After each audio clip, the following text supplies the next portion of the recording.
If we picked a job you did last month at random, would you be able to tell me how much money you made on that job down to the dollar? If your answer is a confident yes, then congratulations. You've got the knowledge you need to make informed decisions that are going to drive your business toward the goals that you set for the year. If your answer was anything else, then, well, this video is for you. Job costing is an integral part of running a business. It doesn't matter if you're in lawn care, pest control, house cleaning, or pool service. If you don't know your numbers, you can't make informed decisions. If you do know your numbers, you can reverse engineer just about any goal to figure out how to make it there. As the saying goes, knowledge is power. If you're not already doing detailed job costing, then it can be intimidating, but don't worry, I'm going to break it down for you so it's nice and easy. To calculate your job costs, you only need 3 numbers: your direct material, your direct labor, and your direct overhead costs. Your materials would be things like cleaning supplies, chemicals, fertilizers, chlorine, etc. Your labor costs would be the employee's hourly wages assigned by job, and your overhead costs would be any indirect costs that don't go directly towards the job but do support it in some way. So things like your rent, utilities, equipment, depreciation on vehicles, or any administrative expenses. Getting your direct material number is pretty straightforward.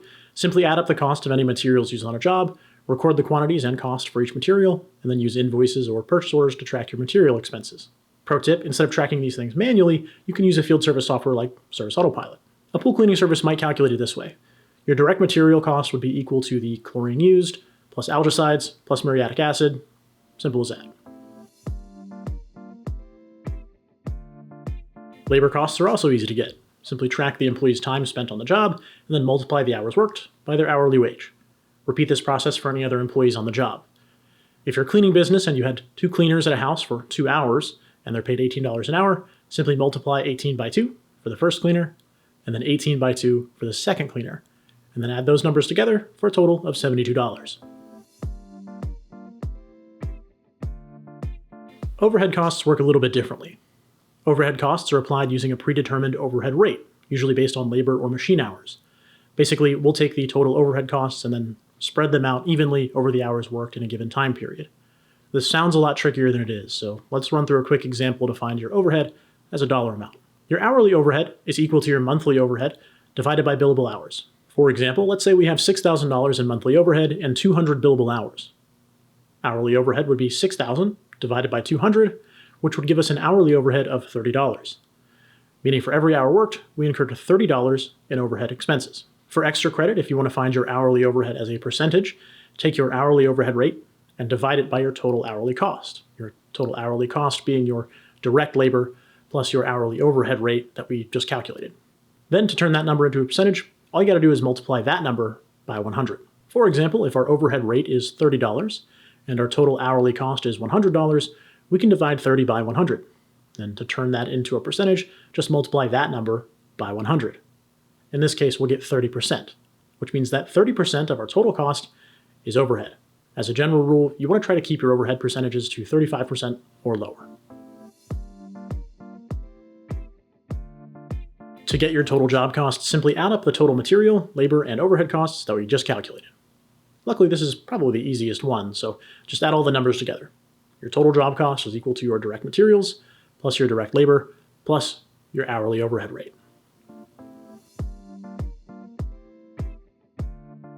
All right, here's the fun one. The final step is determining your profitability. To find your profit, simply take the revenue and subtract your total job cost. If you have a positive number, then congrats, you made money. If not, then the job was a loss. Happens to the best of us from time to time. The benefit in knowing if a job was a loss is that you can now drill down into that job and find out exactly why it was a loss. Maybe you spent too much time on it. This might indicate that there were unforeseen complications, or maybe your team needs some more training to become more efficient. Maybe your material costs were too high. You might be able to negotiate with your vendors for better pricing. Maybe the price was quoted too low.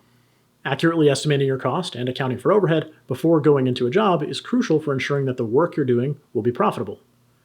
Using the numbers we already talked about, you can estimate the job costs and then add in your desired profit margin based on what your goals for growth are.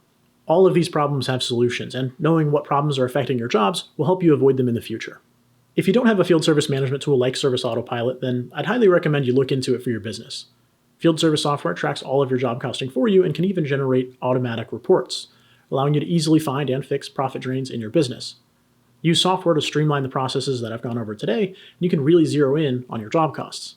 If you'd like a more in-depth look at job costing, take a look in the description below. Now go out there and make some money.